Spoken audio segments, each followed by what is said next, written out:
책을 읽고 제가 느낀 인상 깊었던 점에 대해서 같이 이야기를 해보려고 합니다. 이게 되게 풍성한 삶으로의 초대라는 책인데 여기서는 이제 여러 부분이 있는데 저는 행복에 대해서 좀 얘기를 해보려고 하고요. 진정한 행복의 두 가지 조건이라는 파트가 나왔거든요. 우리가 보통 사람들이 행복하기를 원하잖아요. 다들 뭘 하든 행복하기를 원하는데 근데 이제 보통 다들 행복을 찾지만 사실 행복을 찾는다고 하면서 약간 찾는 그런 거를 여기서는 쾌락과 권력과 명예와 재산이라고 나오는데 이게 되게 신기한 게 다 P로 시작하거든요. 제가 영어를 안 못해가지고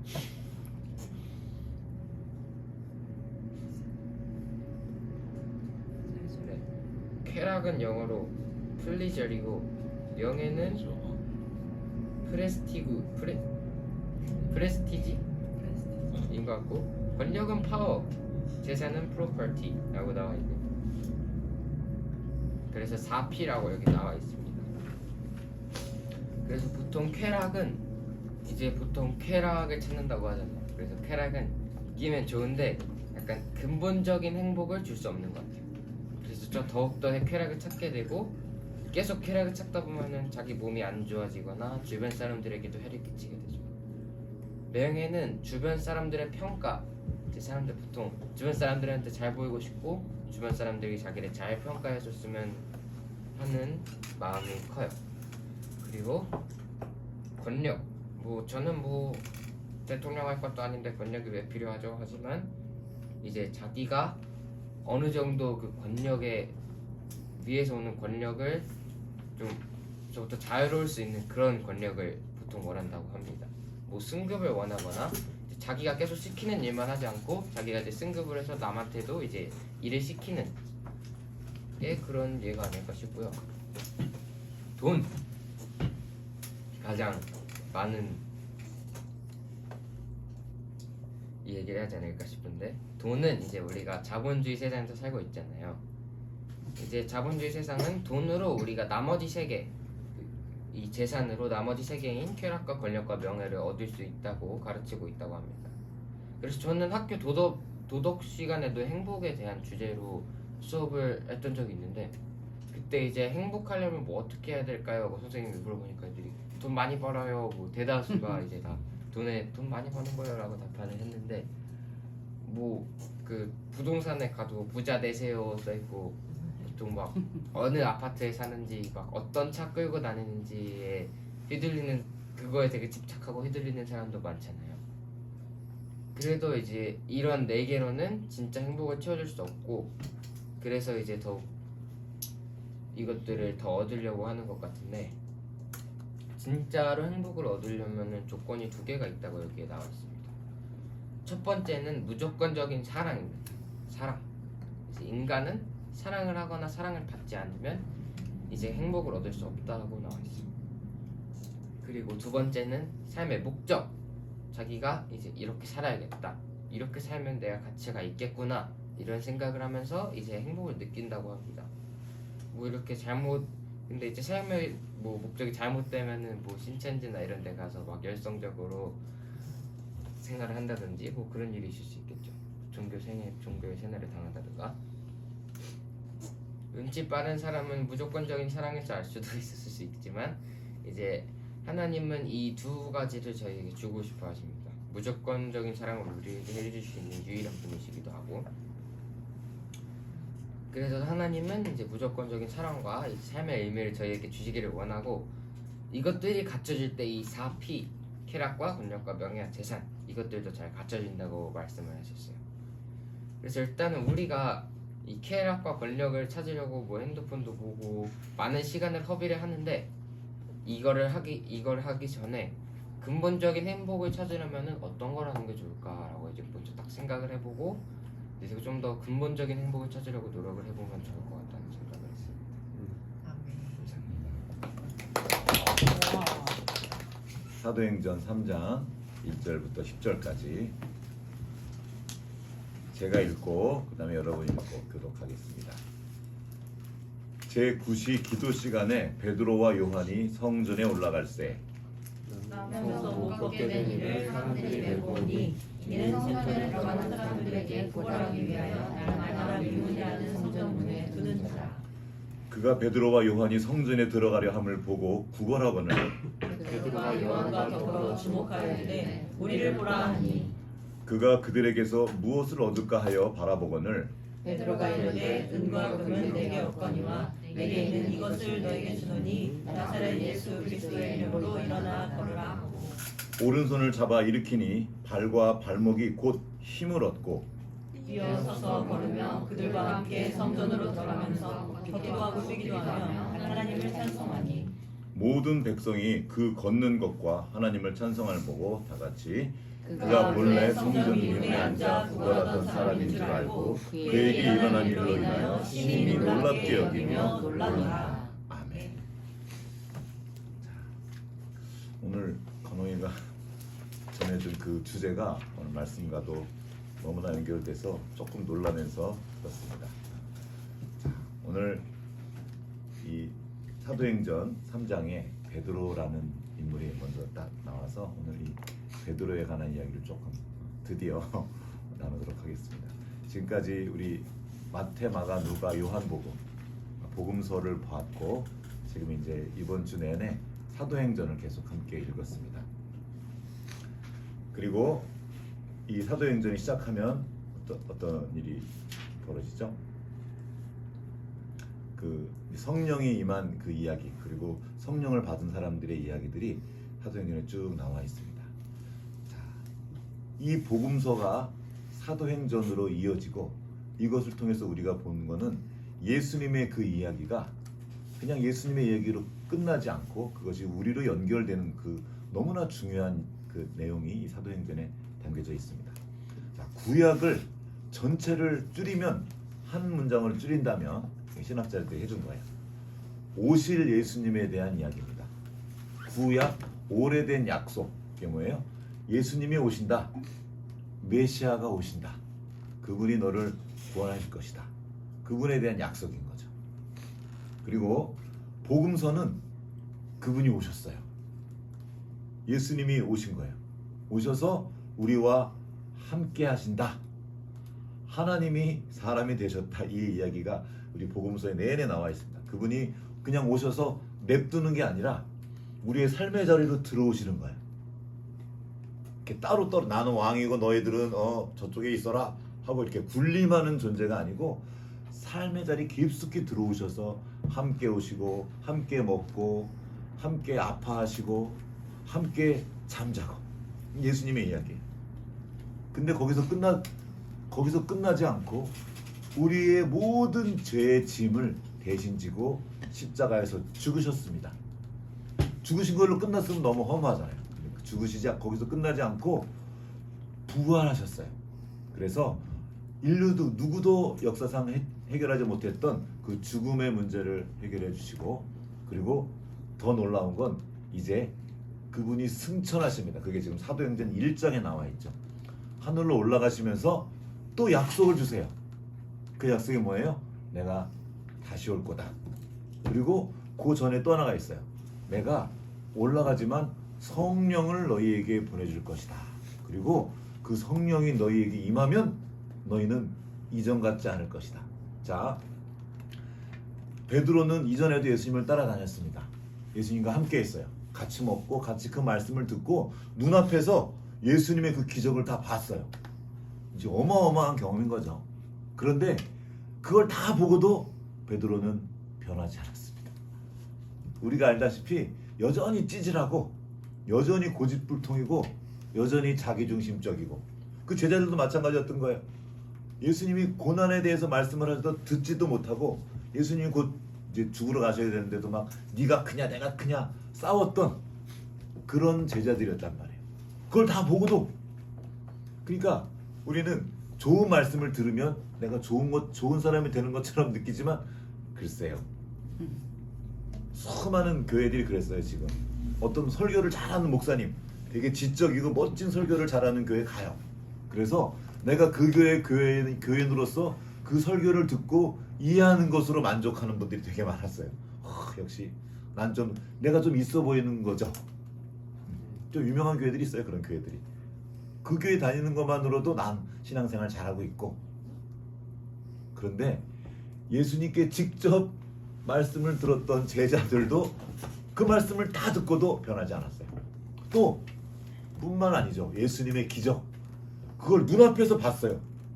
눈앞에서 볼 뿐만 아니라 자기가 그 떡을 나눠줬어. 이거 뭐야? 이거 뭐야? 직접 경험한 그 사람들도 변하지 않았어요. 우리는 많은데 말해요. 내게 기적을 보여주시면 꼭 하나님을 믿을 것처럼 말해요. 아니요. 예수님의 말씀을 직접 듣고 기적을 눈앞에서 목도해도 변하지 않아요. 근데 예수님이 그들에게 약속을 주시는데 승천하시기 전에 그 약속을 주시기 전에 먼저 이제 사도행전 1장을 한번 가볼게요.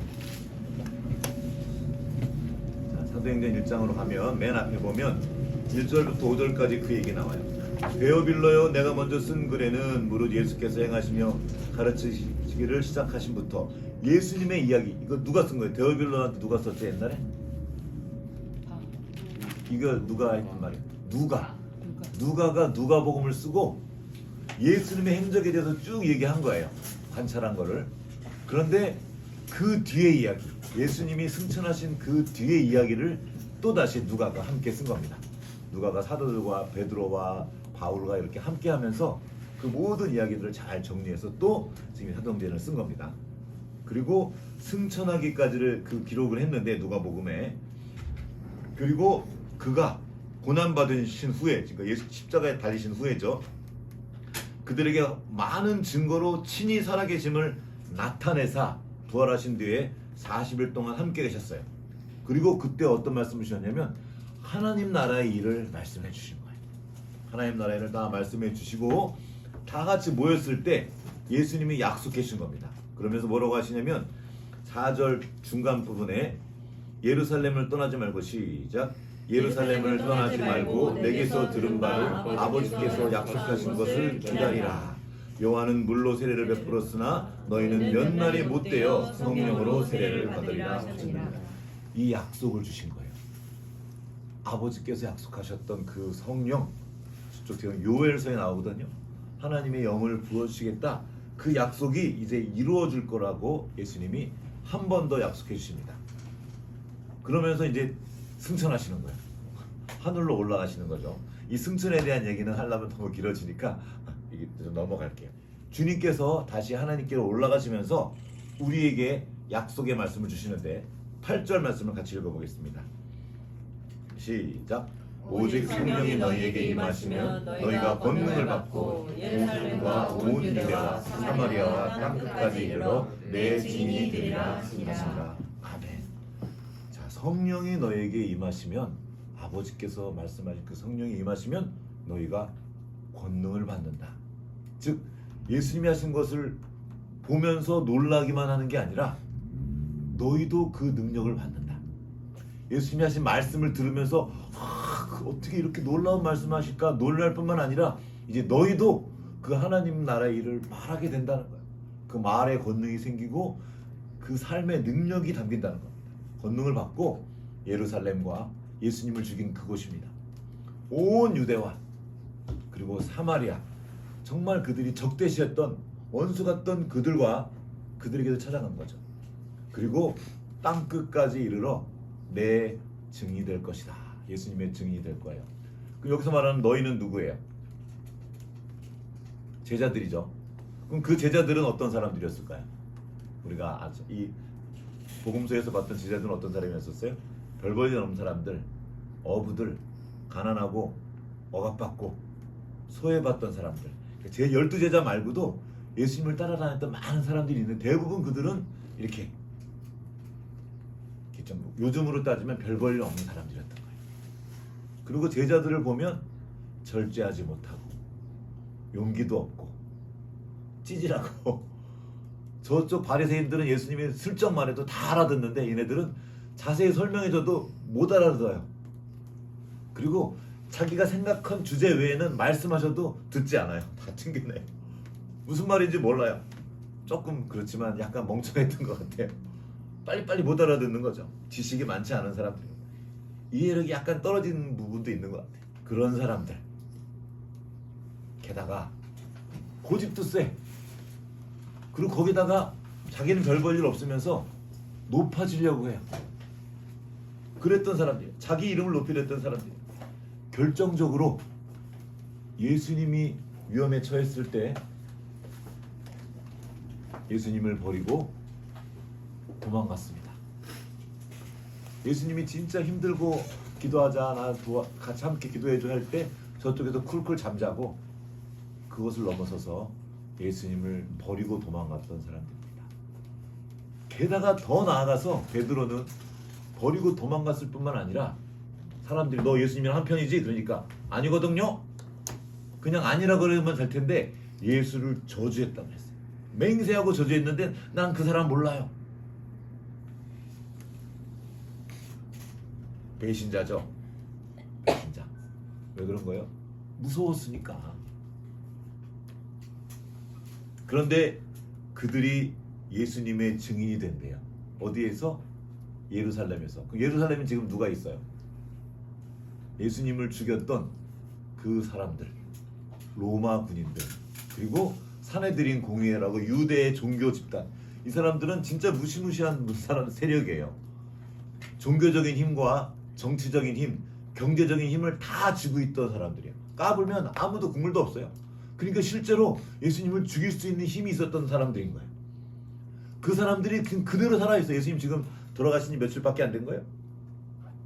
40일. 근데 지금 예수님이 계셔요, 안 계셔요? 안 계신단 말이에요, 이제. 거기에 나가서 예수님도 없는데, 예수님도 있을 때도 도망갔는데, 예수님 안 계신 그곳에서 예수님의 증인이 된다고? 이거 말이 안 되는 거예요. 그런데 그 일이 가능할 거라고 말씀하십니다. 언제? 성령이 임하시면. 유일한 조건이에요. 바로 어제까지 배신자였고 찌질이었던, 용기도 없던 그들이 예수님을 증거하게 될 거란 말씀을 지금 하고 계십니다. 그리고 제자들은 이제 기다립니다. 그게 이제 사도행전 1장 2장에 쭉 나와 있어요. 예루살렘에 모여서 기다리고 있어요. 그 예루살렘은 어떤 곳이에요? 무서운 곳이에요. 걸리면 어떻게 돼요? 저거 예수의 잔당이다. 잡아가면 끝나는 거거든요. 근데 그들이 거기에서 기도합니다. 그리고 2장에 오순절 성령 강림 사건입니다. 성령께서 그 모임 가운데 임하십니다. 성령이 임하자 어떤 일이 벌어지냐면 그들이 성령으로 가득한 거예요. 성령이 뭐예요? 하나님의 영, 하나님의 마음이라고 생각하시면 돼요.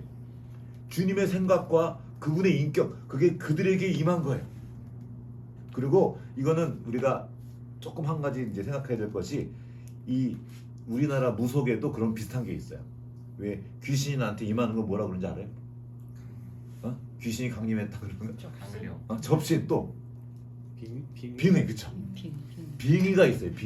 빙의가 뭐냐면, 왜 어떤 꼬마가 갑자기 할머니 목소리를 막 말해, 너 그때 네가 이거 잘못했지 하고, 뭐냐면 빙의는 내 인격이 사라지는 거야.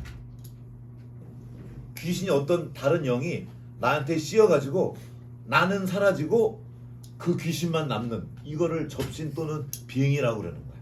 내가 아닌 게 되는 거죠. 그런데 이 성령의 충만함은 달라요. 내가 있어요. 나의 인격이 있는데 하나님의 인격이 내게 들어오시는데 이거를 내가 환영하는 거예요. 그걸 동의하는 거예요. 받아들이는 거예요.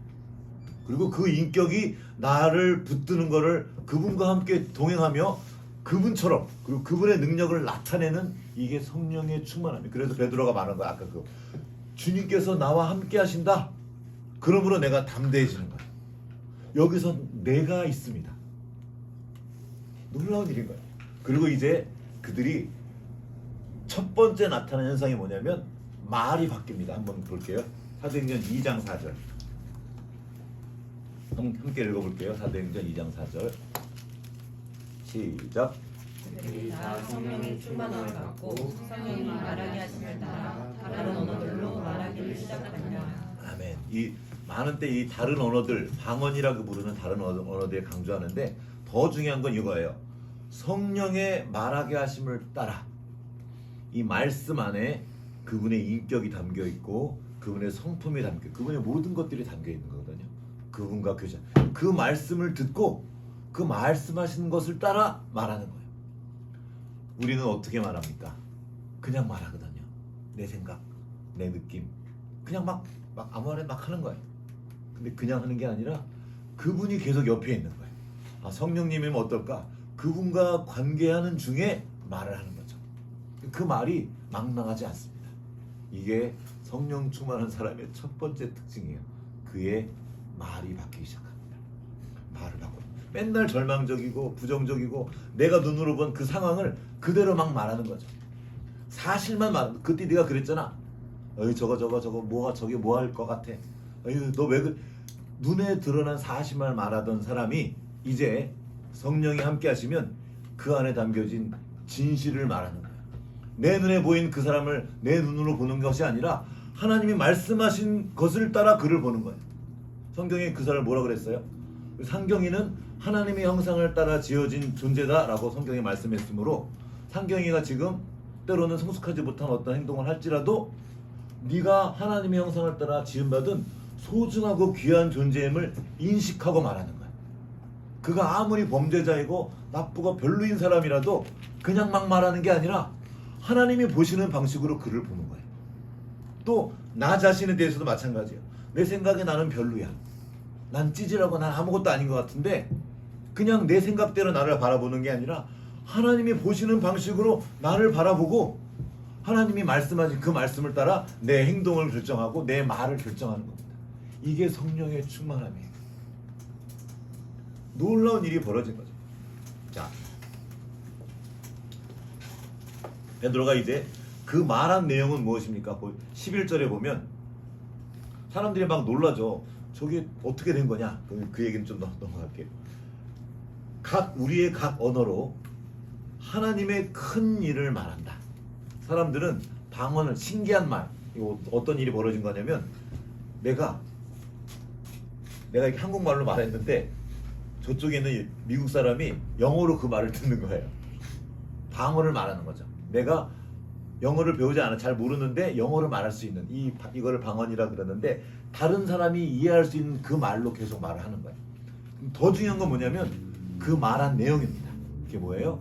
하나님 나라의 일. 하나님이 하신 일을 말하는 거죠. 예수 그리스도께서 우리를 어떻게 사랑하셨고 어떻게 죽으셨고 우리를 어떻게 위하셨는지 그 하나님 나라의 일을 계속 말하는 겁니다. 그리고 그때 누가 등장하느냐? 베드로가 짠 하고 등장합니다. 베드로가 나타나서 이제 설교를 해요. 우리가 알다시피 베드로는 어부입니다. 이렇게 말을 하는 직업인이 아니에요. 그리고 그때 당시에 지금 지난번에 한 말에 스토아 학파, 수많은 철학자들 그리고 말 잘하는 그거를 수사학이라고 불러요. 그 수사학이 엄청 발달했던 시대에 그 수사학자들, 그 말 잘하는 사람들이 저건 뭐야? 어떻게 저렇게 말을 잘하지 하고 깜짝 놀란 거예요. 이 베드로가 그 말을 해내는 겁니다. 그러면서 그가 성경 구절을 인용합니다. 요엘서에 나와 있던 하나님이 우리에게 성령으로 기름 부으신다는 그 말이 그게 지금 임했다고 그 말이 실제가 되었다고 설교를 쭉 하는 거예요. 그리고 그 뒤에 있는 말씀이 아까 우리가 처음에 읽었던 하나님이 나와 함께 하신다. 항상 내 앞에 계신 주를 배웠다. 그리고 그분이 멸망당하지 않고 수월에서도 살아나신다. 그 이야기를 가지고 예수님의 이야기를 하십니다. 예수님이 우리를 위해 죽으셨지만 하나님의 살리셨고 우리를 새롭게 하셨다. 그러면서 베드로가 설교합니다. 여기 보면 그 베드로 설교의 그 결론 부분의 핵심적인 말이 이거 있습니다. 36절 말씀 읽어볼게요. 36절 말씀. 자, 2장 36절.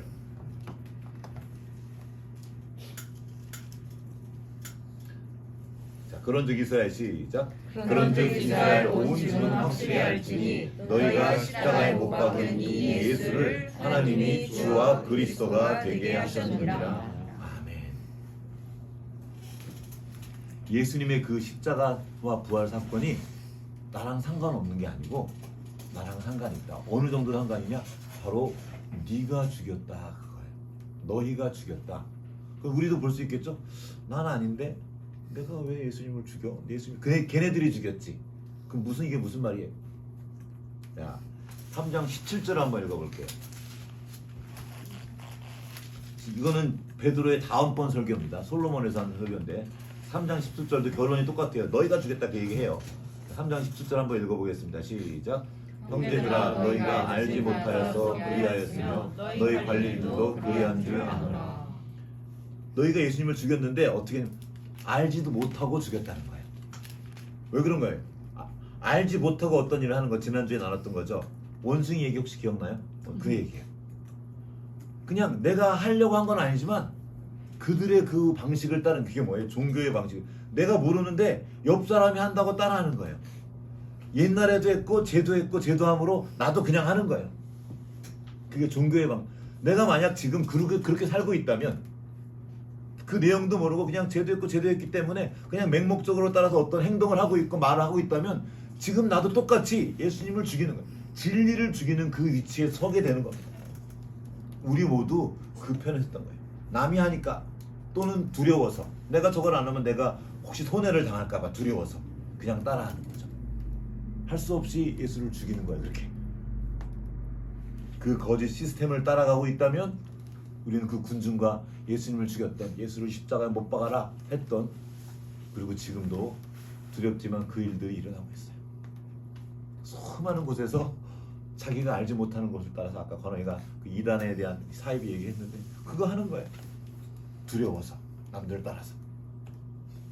그런데 이 베드로가 뭐라 그럽니까? 하나님이 그분을 살리셨고 너희의 주와 그리스도 구원자가 되게 하셨다고 말합니다.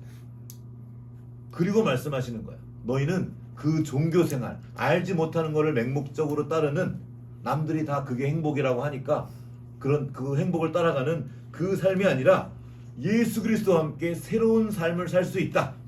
그러니까 회개해라. 회개가 뭐냐면 지난번에 말했죠. 삶을 돌이키는 거예요. 그렇게 맹목적으로 사는 삶을 떠나서 돌이켜서 예수 그리스도의 이름으로 살아라. 뭐예요? 그분의 생명, 그분의 인격, 그분의 말, 그분이 하신 그 삶을 따라 살라고 말씀하신다. 그러면서 세례를 말씀하셔요. 죽고 다시 사는 거죠. 이전에 그 삶에서부터 죽고 그분의 생명으로 다시 사는 삶, 죄사함을 받은 삶. 이 죄사함은 빚을 탕감받는 거예요. 뭐냐면 빚이 많이 있으면 그 빚 때문에 새로운 삶을 못해요. 빚 갚느라고 사는 거죠. 근데 그거를 주님이 다 탕감해 주셨으니 너는 새로운 인생을 살아라. 그거예요. 빚 갚는 인생, 종교 생활이 아니고 주님이 주신 너의 생명을 살아라. 말씀하시는 겁니다. 그리고 이제 사도행전 3장에 가면 베드로가 다시 오늘 본문이 나온 거예요. 기도 시간에 늘 하던 기도 시간에 베드로와 요한이 같이 성전으로 가고 있어요. 그러면서 나면서부터 못 걷게 된 지금 장애를 가진 어떤 사람이 있는데 사람들이 걔 혼자 못 걸으니까 사람들이 거기를 데려다 놓는 거죠. 성전 앞에서 계속 구걸하는 거예요. 그리고 그는 유명한 사람이에요. 다 알아. 그 마을 사람, 동네 사람 다 알아. 그 여기 미문은 아름다운 문이라는 그 문의 이름이에요. 성전에 들어가는 걸 보고 베드로와 요한을 보고 이제 구걸하는 거예요. 저에게 좀 주세요. 그때 베드로가 요한과 더불어 주목하여 이르되 우리를 봐라. 그러면서 유명한 말을 합니다. 그가 그들에게서 무엇을 얻을까 하여 바라보고는 뭐냐면 대부분은 그냥 지나친단 말이에요. 근데 나를 보고 뭔가 말하려 그러니까 뭐 주려고 그러나? 하고 탁 이렇게. 그럼 그는 지금 뭘 원하는 거예요? 구걸, 아니, 돈을 원하는 아까 건영이 말했던 그 돈을 원하는 거예요. 그걸 딱 아는 거죠, 이거. 그러니까 그때 베드로가 말합니다. 6절 말씀을 같이 읽겠습니다. 시작. 베드로가 이르되 시작. 베드로가 이르되 은과 금은 내게 없거니와 내게 있는 이것으로 내게 주노니 나사렛 예수 그리스도의 이름으로 일어나 걸으라 하고. 내게 있는 이것이 뭐예요? 애석하게도 은과 금이 아니에요. 요즘에 지금 금값이 막 그냥 그러니까 돈은 사실 허상이고 진짜는 금이에요. 우리가 은행에 가면 돈이 없어요. 옛날 그 돈의 원리가 뭐냐면 금이 돈이라서 금을 넣어놓고 이걸 가지고 이제 금이 있다는 걸 근거로 돈을 발행하는 거예요. 사실 돈은 허상인 거고 돈의 실체는 금인 거예요. 그러니까 막 금값은 돈 왔다 갔다 해도 이 금은 변하지 않는 거예요. 나 같으면 금을 좀 주면 좋겠는데 나도 좀 있으면 좋겠다. 금 있으면 아까 간호이가 말했던 그 나눈 것처럼 요것만 있으면 만사 해결되는 거 아닙니까? 왜 직장 왜 갈라 그래요? 대학 왜 갈라 그래요? 나중에 좋은 직장 얻어서 돈 잘 벌고 요즘에 모든 우리 청소년들의 꿈꾸는 건물주 이렇게 돈을 쉽게 얻을 수 있는 돈만 있으면 다 되니까 그 돈만 있으면 자유로우니까 요즘에 또 유행하는 말이 있어요. 그 경제적 자유. 30대 초반에 나는 20대 중반에 경제적 자유를 얻었어요. 그리고 마음껏 인생을 지키는 이런 거. 돈이 있으면 자유도 없고 그리고 누가 나한테 뭐라고 안 그러고 누구 집에 이렇게 얹혀 살 때 이렇게 내가 진짜 돈만 있으면 집에 안 산다. 내 맘대로 살 거야. 그리고 돈이 있으면 돼요. 그 돈이 없어서 그렇게 얽혀서 같이 살고 있는 거죠. 베드로가 이르되 대놓고 딱 말. 이게 지금 놀라운 장면이에요. 지금 이제 구약의 여러 가지 복에 대해 얘기하지만 신약에 들어와서 예수님이 오셨고 하나님 나라를 선포했고 그리고 성령이 임해서 그 리더가 됐던 베드로가 지금 교회에 대한 얘기를 하고 있는 거예요. 뭐라 그래요? 교회가 뭘 주는 곳이에요? 은과 금은 없대요. 은과 금은 없대요. 근데 지금 수많은 사람들이 이 은과 금을 따라다니는 거죠. 교회에 가면 은과 금을 얻을 수 있는 건 줄 착각하는 거죠. 그렇게 한국 교회가 컸어요. 사실 어느 교단의 법칙인데 오중 축복, 삼중 복음, 오중 축복, 겹겹이 복 받은 그 얘기 딱 하면서 막 어느 한 부분은 맞습니다. 주님께서 복을 주셔서 그것들을 우리가 누리게 되는데 그게 목적이 아니에요. 이 베드로가 얻은 걸 얻을 때 그 나머지 것들은 따라오기도 하고 안 와도 상관없어요. 더 귀한 것을 얻었으니까. 그래서 지금 그 베드로가 말하는 거예요. 은과 금은 내게 없거니와. 저도 그래요. 저도 그래요. 그런데 그 다음이 중요해요. 그러면 우리는 그게 있나? 베드로에게 있었던 그것, 내게 있는 이것을 내게 주노니 나사렛 예수 그리스도의 이름으로 일어나 걸어라. 이게 오늘날 교회가 가진 어려움입니다. 많은 교회가 은과 금을 구해. 우리가 왜 이렇게 주님 일한다 그러는데 나한테 이렇게 돈을 안 주셔요? 좀 번듯한 저 일반 세상 사람들도 뭐 좀만 하도 막 건물 막 몇 채씩 가지고 있는데 교회인데 하나님이 좀 주시면 안 돼요? 좋겠잖아요. 근데 그게 교회 같이 아니라. 그게 없어도 돼요. 있으면 좋죠. 없어도 돼요. 그러나 이거 뭐가 없으면 안 돼요? 예수 그리스도의 이름. 이게 있어야 되는 거예요. 여러분들은 그 이름이 있습니까? 예수님에 대해 아는 거 말고 예수님이 기적도 행하셨대. 훌륭한 말씀, 정말 지혜로운 말씀도 하셨대. 그 지식을 깨닫는 그거 말고 그분의 이름이란 건 곧 그분의 생명을 의미한 그분을 대표하는 거죠. 지난번에 제가 이렇게 이름 노래 불렀죠. 가는 데마다 사실 이름 노래를 부르는데요. 되게 신기해요. 그 이름으로 노래를 부르고 그거를 귀하게 말하잖아요. 그러면 거기 공기가 바뀌어요. 진짜 귀한 거예요. 그 예수의 이름을, 그 이름의 실제를 내가 가지고 있는가? 나의 이름이 있잖아요. 나의 이름과 그분의 이름이 연결되어서 하나로 존재하는가? 포도나무 비유 기억나죠? 예수님과 내가 하나로 있는 거예요. 둘인데 하나인 거죠. 그분의 인격이 나의 인격이 되고 그분의 인격을 내가 흠모하여서 내가 동의하는 거예요. 닮아가는 거예요. 계속. 그래서 하나가 되기까지 성장해가는 그 과정을 내가 지금 당장 예수님의 능력을 다 나타내라는 말이 아니에요. 지금 당장 베드로처럼 막 벌떡벌떡 일으키고 나는 안 되는데 그 얘기가 아니에요.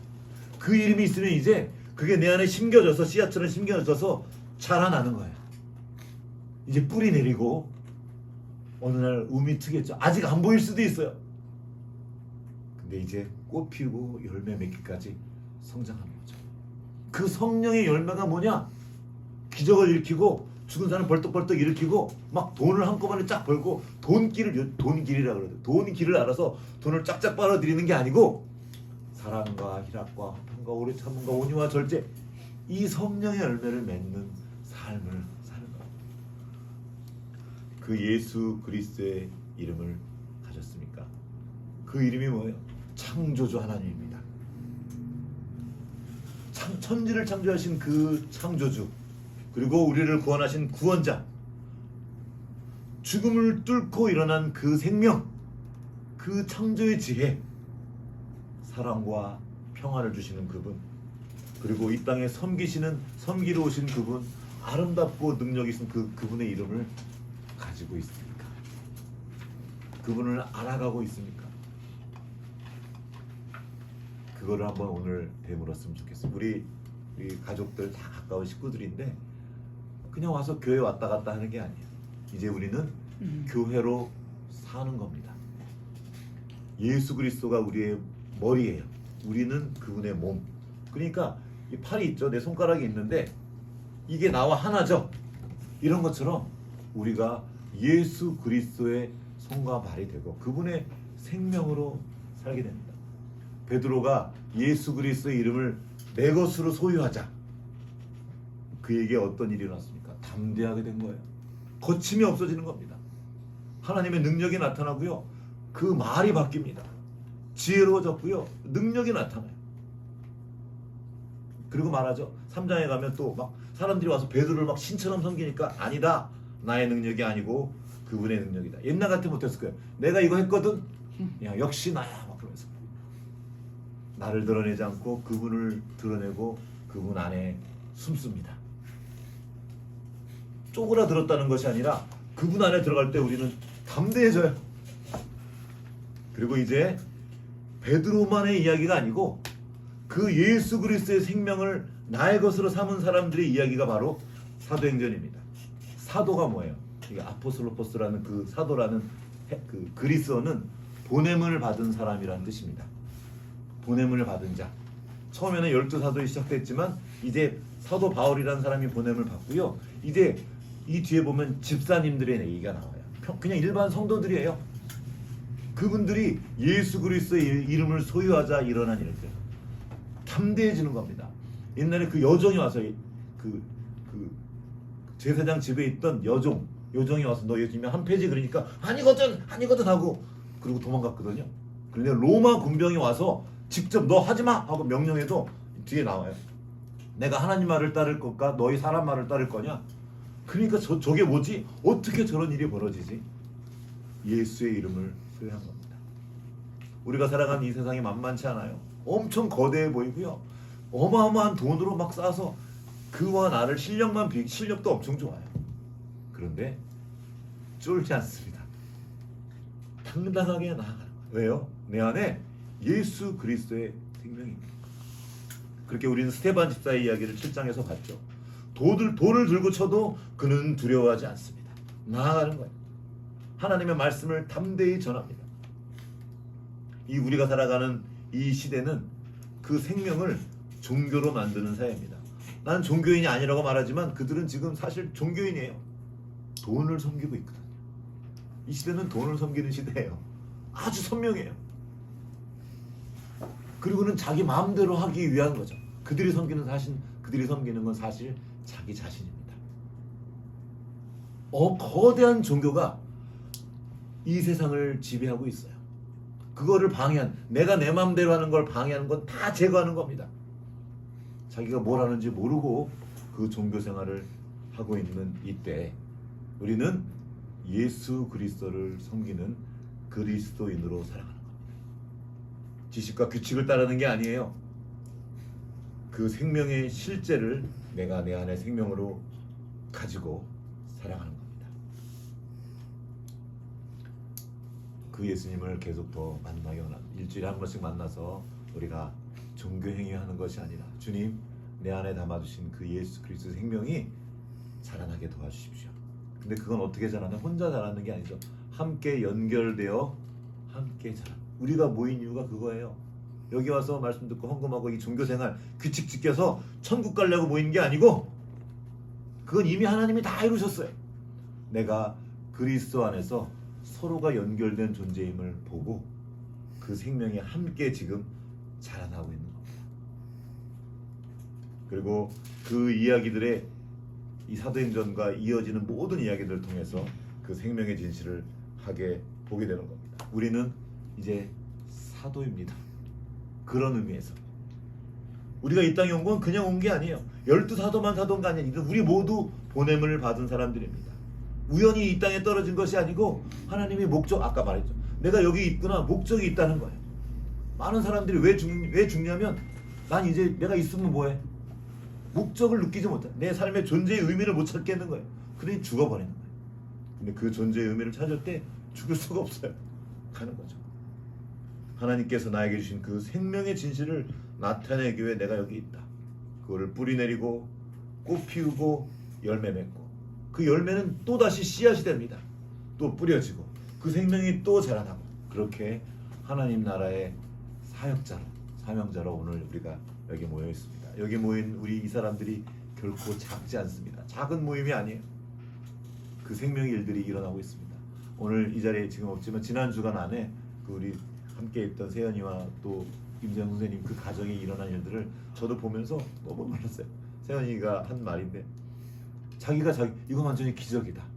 불과 하루 전과 하루 다음 날이 다른 거예요. 그 생명이 들어가고 내가 그걸 믿기로 선언하자 변화가 일어난 거예요. 책을 못 폈는데 2달 동안 아예 그 다음날 그러기로 결정한 다음날부터 공부 시작 일주일 동안 공부하고 지난번에 시험 치고 생각보다 그 결과도 잘 나와서 너무 기뻐하면서 시험 끝나고 나서 톡을 보내왔더라고. 너무 평안하게 시험 잘 봤다고. 기적이라고.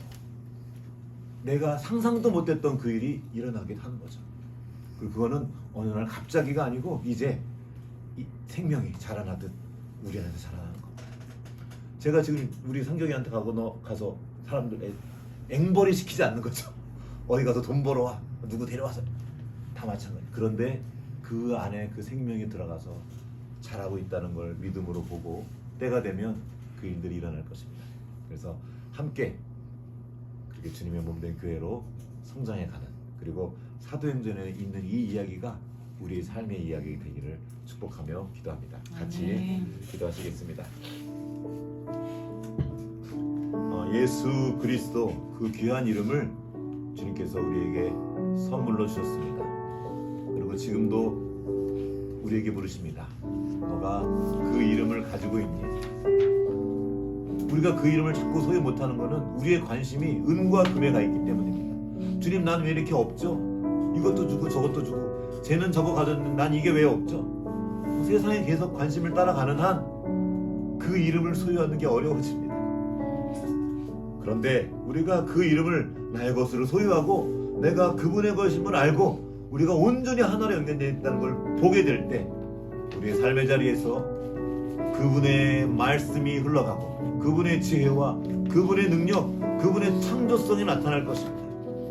그리고 우리는 주님이 주신 그 놀라운 능력으로 그 놀라운 아름다운 지혜로 이 세상을 섬길 것입니다. 그리고 하나님의 나라가 이 땅에 편만하게 가는 그분의 나라의 사역자로 발견될 것입니다. 주님, 우리의 눈을 열어서 주님께서 우리와 함께 하신 걸 보게 해주십시오. 우리의 마음을 열어서 예수 그리스도께서 우리를 위해 행하신 십자가에서 이루신 그 일을 볼 수 있도록 도와주십시오.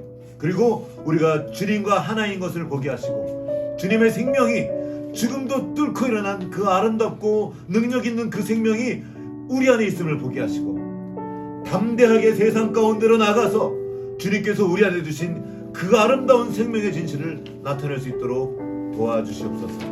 믿음으로 선언하며 찬양하며 또한 기도하기 원합니다. 함께 이 찬양할게요. 예수 가장 귀한 그 이름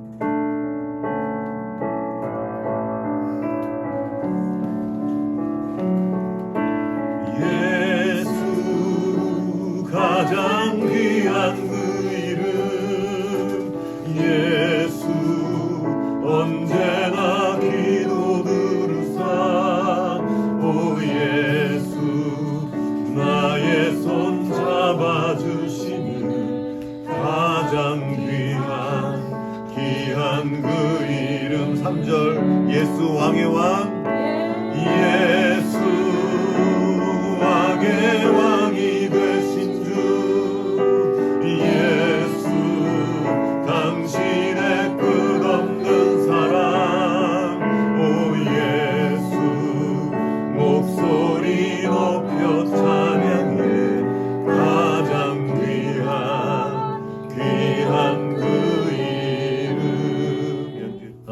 감사합니다. 우리에게 그 귀하신 이름 예수 그리스도의 이름을 주셔서 감사합니다. 그 이름을 우리의 중심에 모시고 주님과 함께 동행하며 그 생명의 아름다움과 지혜와 진실과 능력을 나타내며 살아가는 우리 모두가 될 수 있도록 주여 우리 모두에게 은혜 베풀어 주시옵소서. 지금은 교회의 머리 되신 우리 구주 예수 그리스도의 은혜와 하나님 아버지의 크신 사랑하심과 성령의 교통하심이 주 예수 그리스도의 이름으로 살기 원하는 여기 모인 모든 주님의 자녀들 가운데 이로부터 영원토록 함께 하셨기를 간절히 축원합나이다. 아멘.